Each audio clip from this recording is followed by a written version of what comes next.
গ্রামের একজন বাসিন্দা এবং আদিবাসীদের নেতৃত্ব দেন, আপনার কাছে মোশাররফ জনপ্রিয় হওয়ার কারণটা কি? জনপ্রিয়তার কারণ হচ্ছে উনি আমাদের আদিবাসীর সাথে সবসময় থাকেন। ওনার আমরা যখন বিপদে আপদে যাই তখন উনি সবসময় আমাদেরকে সাড়া দেন, সাহায্য করেন।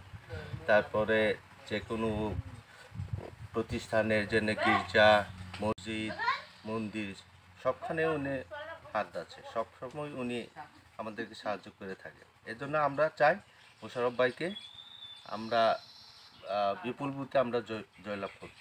এটা বিপদগ্রস্ত মানুষের পাশে মোশাররফের ভূমিকা কি?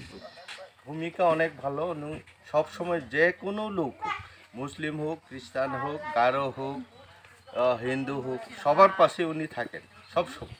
যে ওনার কাছে যাবে ওনাকে হাত মানে খালি হাতে উনি ফিরায় না, কিছু না কিছু দিয়ে দেবে।